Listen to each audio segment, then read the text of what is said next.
All right, guys. Let me go ahead and talk about it. It's DJ Wolf, and this is DJ Wolf Live, of course. You know, I've been living in D.C.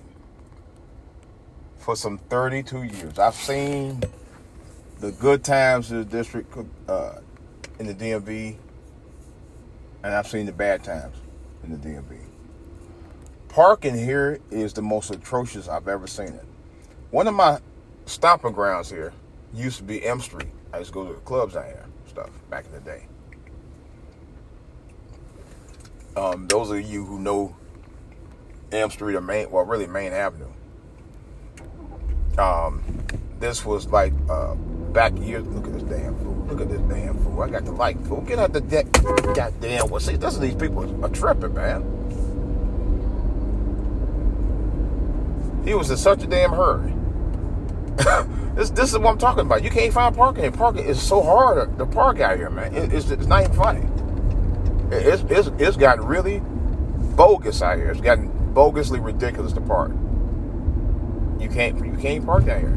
It is. Oh man, just found a spot. Damn it. I'm gonna make a spot too. You know, it's so bogus down here to park. You literally can't find a park anywhere to park. You can not almost find nowhere to park at anymore. It's gotten that bad. Let's see. Can't park there. No. Can't park here. Definitely can't park there. Can't park nowhere out this bitch. It's gotten damn ridiculous out here.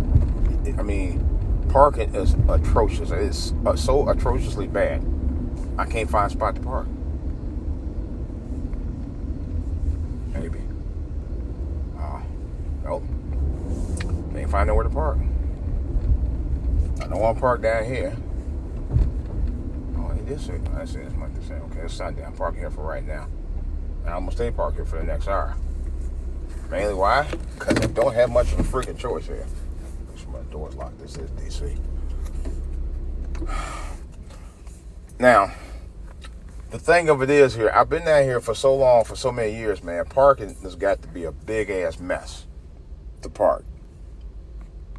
And here it is, Sunday night.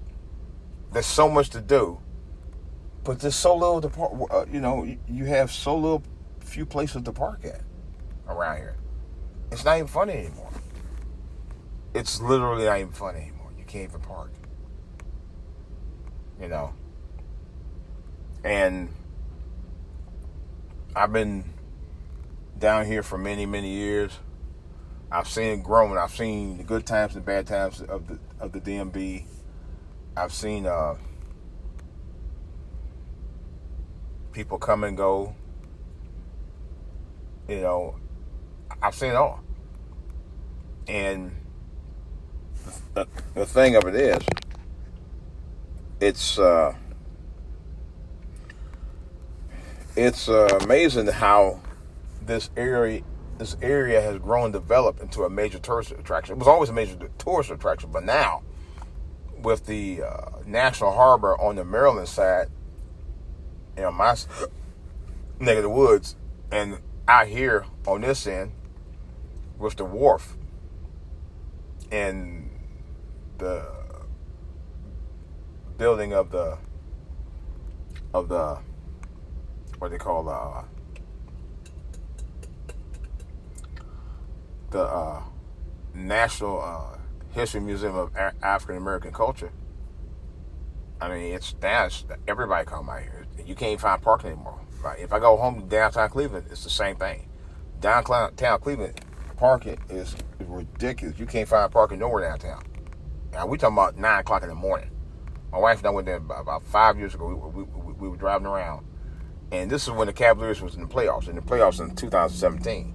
You couldn't find parking then. It was 9 in the morning. On Saturday. Early. There was no parking. At all. Nowhere downtown. But, of course, this is D.C. and this is Sunday night.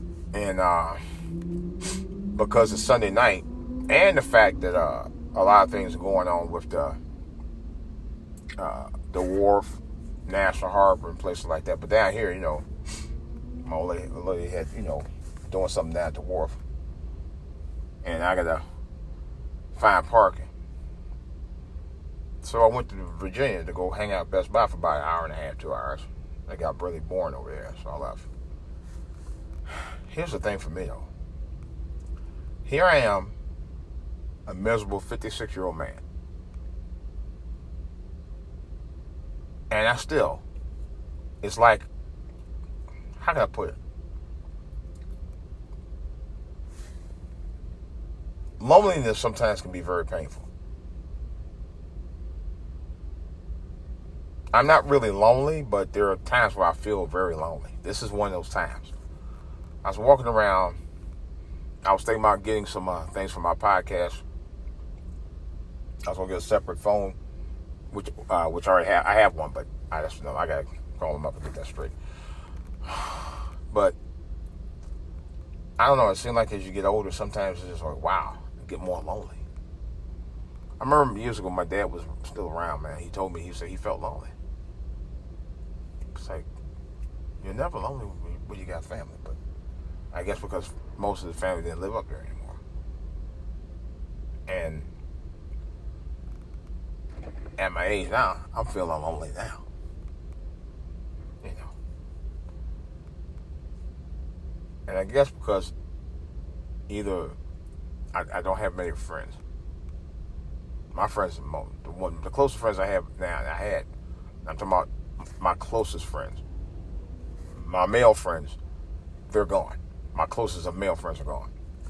You know. I know some people say, yeah, you got other things you do. Like, yeah, I'm with, I sing in church with with the men's choir, but that's, I'm not bonding with them like that. Just only by fellowship. You know.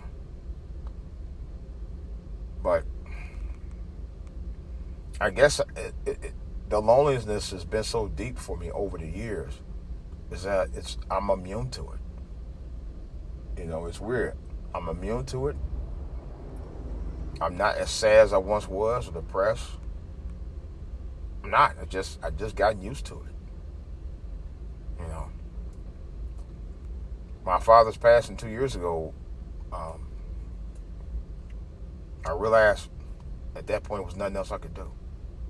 I did everything I could do to be there for him as a son, and to do things I tried to do for him as a son, and there was nothing much more else I could do. And I felt sad, you know. But I'm at a point now, but it's just something have to be used to doing now because there's nothing else I can do. You know, it's just do my thing and try to be there for my family here. That's it. You know. That's it. That's all there's to it. Because there's not much else I can do. To be straight out. To be honest. There's not much else I can do. You know. It's not. Just sitting here. Being miserable. On Sunday night. Over here. Off of Main Street. Waiting for my old lady to get out for a trip. I mean, boat ride. Well, I'm sitting in the car. Waiting. Being lonely. Nothing else to do. For the last 3 hours. Seriously. I'm not joking. Seriously. So, I'm okay. You know.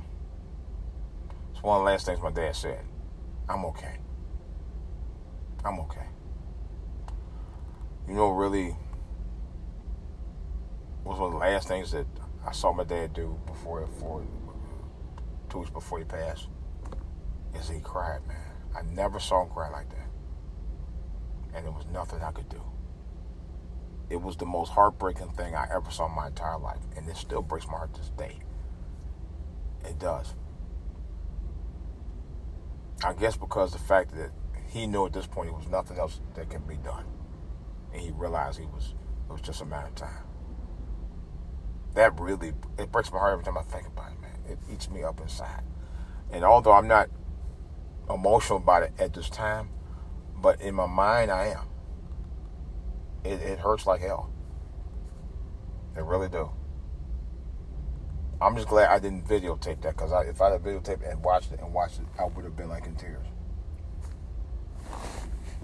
No question about it. I would have been in complete tears. Because I wouldn't think I'd be able to stand watching that. To see that. You know. Just too heartbreaking. It's too damn heartbreaking. You know. It's unbearable. It truly is. I don't think I could have ever watched that. Repeat watching that anyway. Let's put it like that. But it got me thinking. There's some things that you just can't change, man. Once things go through, it's just something you can't change. But it's to a point where you're immune to just it being just what it is. What it is. And that's how I feel over the years. You know, now I'm complacent. I'm just settled in.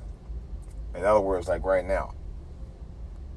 You know, I didn't do a whole lot this weekend anyway. I didn't even DJ. I didn't even as much go out and I didn't even do my podcast. Well, I did a podcast earlier today.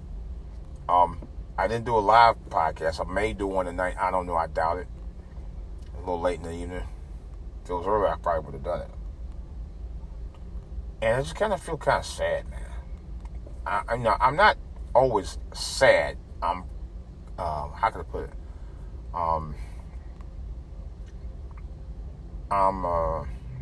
Now what is another word for that? I'm content.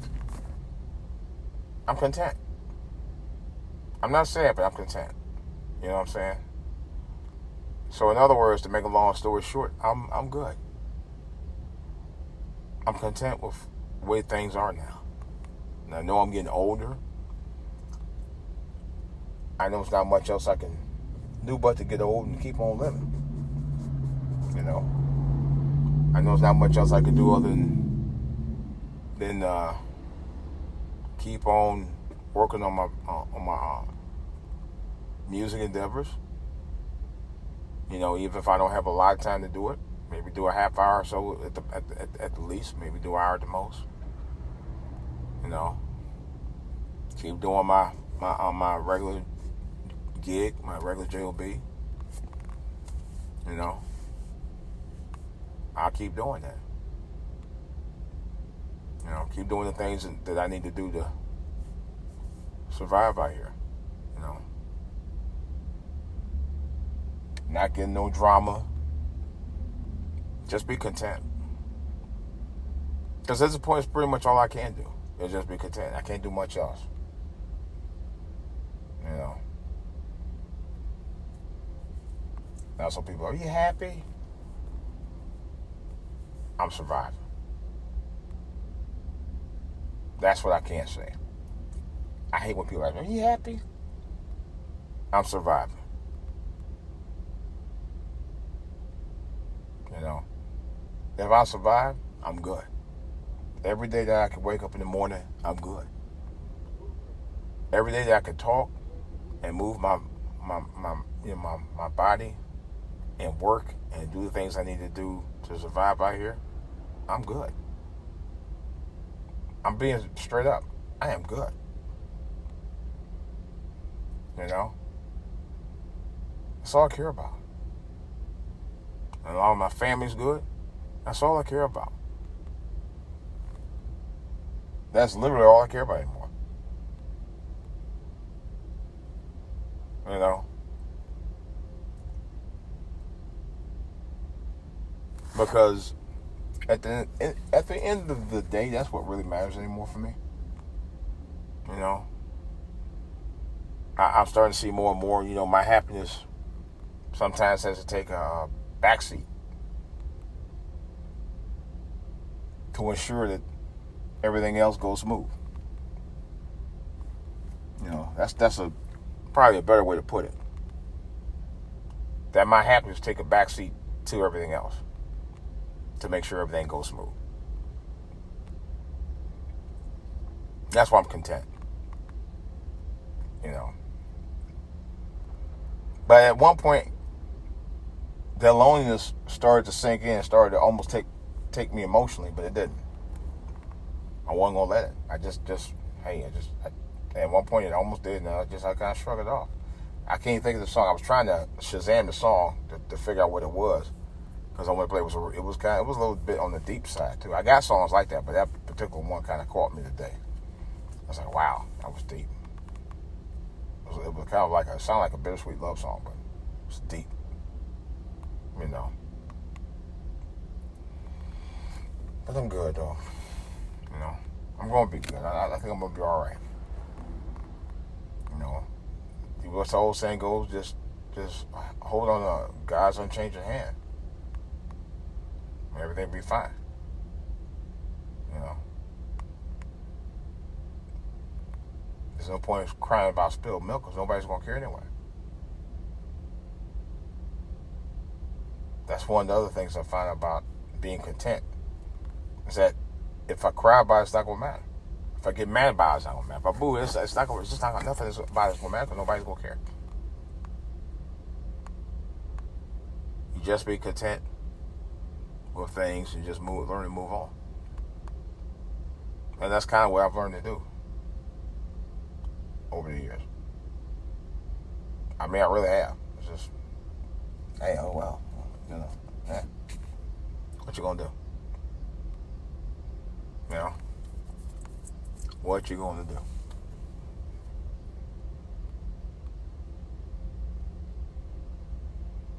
Yep, what are you gonna do?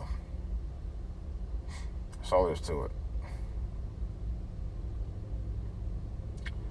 Yep. That's all I can say about it, guys and gals. You know how it is sometimes.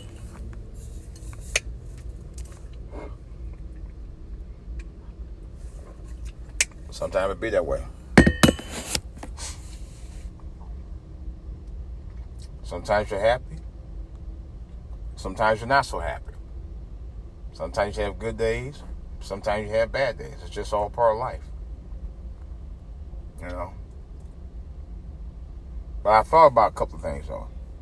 This gentrification is something else, Diane. Part of the reason why a lot of people like myself, had a hard time finding parking there tonight. I'm surprised I got this spot, but this spot is about a mile up from where I got to pick my lady up. So, about another 15, 20 minutes, I got to go down there and drive a little ways up and try to see if I can meet her down there. Somewhere down there. Anyway. So, but nevertheless, though, I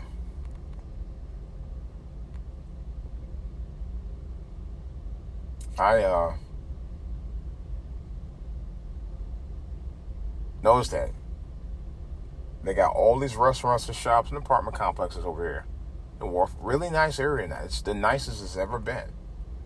You know, it's right on the Potomac. You know, and they got access to stores, restaurants, shops, bars, theaters, nightclubs, all within walking distance of their area. That's why they ain't worried about parking. They ain't worried about none of that stuff. You know, man, black folks are being run out from this area, gentrified. It's like over in Cleveland where I used to live. I used to live around 1 block from Case Western Reserve. Or actually about a couple of blocks from Case Western Reserve. One of the most expensive colleges of its kind in the country. Very expensive. Case Western Reserve University in Cleveland. Look it up. And it's funny. It's within some blocks of a neighborhood that we went from middle class to low middle class to poor to poverty line class in a matter of decades. But the school's thriving. That area around there, as University Circle, is thriving. It has been thriving for a long time, but now it's really thriving now. It's like, oh my God, you should see it now. It's ridiculous. You know. I used to live right around the corner from there. but I couldn't afford to go to school over there.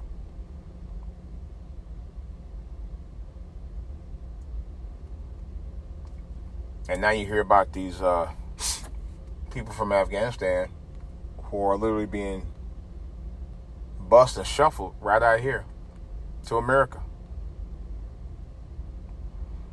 I don't have a whole lot of comment to say about it. I've heard other people comment about it, and some of the things that some of the people say I have to agree with. I'm not going to say what I agree or disagree on. All I know is we're already being taxed as it is with this COVID-19. And then you got jobs, we've lost jobs as a result of that. And we still haven't figured out about how to fight this virus, because now other than getting a third shot, which I'm right now, I don't agree with. To be a third shot in what, less than a year? You don't get a flu shot, but once a year. You won't get 3 shots of this in less than a year. Don't even know what it is or why we would fight it. Or what it is that we're fighting. We don't even know. That's another whole story. And then I noticed many of those people who were trying to those Afghan people that are trying to bring it over here. We don't know if they have gotten their shots. Many of them have gotten their shots. Now they haven't talked about it. They have not talked about it at all.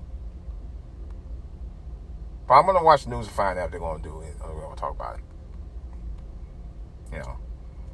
The one thing about the mainstream media is the mainstream media is going to tell you what they think you should hear. Not what you need to hear, but what they think you should hear. And it's funny. I went to go see Aretha. I'm going to do a podcast on that. I went to go see the movie Respect, the Aretha Franklin biopic that Aretha Franklin, in an interview with Jennifer Hudson, personally picked. Well, an interview where she personally picked Jennifer Hudson to play her. She said she did not want no one else to play her but Jennifer Hudson, although Cynthia Erivo played her in the TV movie version of Aretha, the TV movie. I thought she did okay. Jennifer Hudson had an affect. She had an affect of dialogue. She had it down. But I'll talk about more in another podcast about the review. But I was going to say, I was at a movie theater yesterday out in Roanoke County. Apparently, they don't enforce the mask mandates out there. Most of the white people who was out at that theater did not wear masks. One guy, matter of fact, I went to wash my hands. He was using the urinal, and I could tell he was one of those little redneck guys. I know he was. He was like he one of them daggone skinhead haters anyway. And he sat there and used the urinal. He made a beeline straight out the damn door. Never washed his hands, and he didn't have a mask on. Really? I was like, really? The son of a bitch didn't even have a mask on. He had no mask on at all. Didn't have a mask on for first. Nope. No mask at all.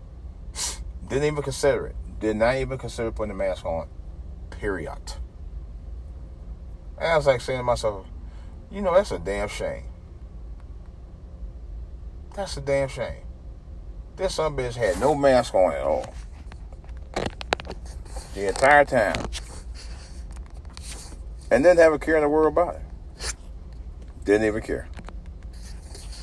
That's how some bitch didn't even care. He didn't even care. And that's the bad part about this thing with this COVID-19 situation. The media been pumping up you people who ain't wearing masks out here, boy, you got something going on and you be in trouble and all that other bullshit. Who ain't taking the shots. They talking about black folks not taking the shots. They pressing us to take the shots. But you got white folks out here aren't even wearing masks. It's bad enough that you don't take the shot. But it's worse if you're walking around with no mask on. you know. And that's whether you got the shot or not. I'd rather, if you're not going to get the shot, wear a mask. Because we don't know if the people who walk around without masks on had the shot. We have no idea. We have no idea at all. And they don't seem to care. Or, you know, it's funny, in certain counties around here, white folks aren't made to wear the mask. Yeah. But these are the same people who would go around and tell black folks, oh, you should take a shot. Or, did you take your shot? Did you take your shot? Yeah, you concerned about me and everybody else, about everybody who's of color, well, mainly black folks, whether we took the shot or not, and y'all want people walk around with no mask on. Which I think is more important to have a mask on than anything else, even though you should take the shot too. But you harping up them all. A disproportionate number of black folks are not taking a shot. Okay, well, a disproportionate number of white folks aren't wearing masks. But they notice they're not making a big deal about that, though. They're not making a big deal about it at all. I noticed that. They've been real quiet about that part. Not quiet about black folks not taking the shot, but they sure as hell are quiet about white folks not wearing masks. Interesting. Yeah. They could care less. I know some people say, well, this thing with the mask was a joke, blah, blah, blah, blah, blah. I don't think it's the joke that you think it is. There's too many people who got sick over this stuff. There's people I know who have been sick from COVID. Personally. It's not a joke. And they would try to tell you that COVID just came around, because I had an argument with somebody a couple of days ago. He gonna tell me I was sick. And I'm pretty sure I had COVID back in 2019. The guy gonna try to tell me, no, you had some form of no, I didn't. Everything that they said that happened with people who had came down with that COVID, now, I might not have a serious case of it, but I know I had it when it came down, or I had some form of it. This thing ain't starting no damn late 2019, 2020. That's a goddamn lie. And yes, I'm saying that. I'll tell anybody that. Because remember, y'all guys remember, I actually posted the video when I got sick, the year my father passed away. That spring of 2019. Y'all saw the videos with me with the mask on at the Kaiser facility. A dozen other people sitting right there with me coughing along with myself. This was spring of 2019. This thing ain't starting no damn no December. This shit been out in the States. They tell you it didn't come out of the States until like late 2019, 2020. Tell you a damn lie. And I'll challenge anybody on this shit. Anybody. Because I know it's to be a fact. Because I was sick that same year. And they called it the superbug. Even the Today Show, NBC's Today Show, even posted a video about that year. I have the video. And I got the documentation from their website to prove it. They knew about it. But they called it the superbug. And they only talked about it for maybe a day or so, and they stopped talking about it. They didn't talk about this shit again until the end of the year. This is a well-known, documented fact. And anybody say that they didn't is full of shit. Coming directly from me, you're full of shit. It did happen. Guy Marvin, no, that wasn't it. That probably was just someone, like he's a doctor. You're not a doctor, motherfucker. I know damn well I was sick. I had never been that sick before. Never even had a inhaler. All the years. I never had a use of an inhaler my entire life. Until I got sick at the age of 54 from this quote-unquote superbug, which I think was a form of COVID. The doctors couldn't even figure it out then. They didn't know what it was. They had me on 3 different medications, including the inhaler. No one will ever tell me it was anything that wasn't something going around then, and they tried to downplay it then.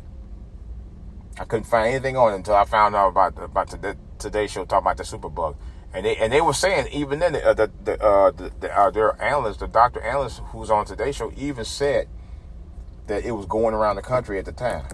It was rapidly going around the country around the same time. I know it was. I witnessed it. And they tried to downplay the whole thing with that. But I'm not going to let anybody fool me on that. I know that. You won't. I'm going to be talking about that. I'm going to talk about that, getting a movie review about respect.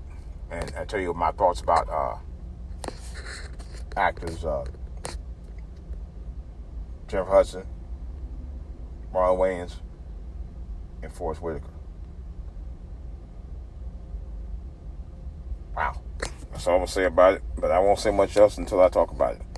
This is DJ Wolf. I'm out.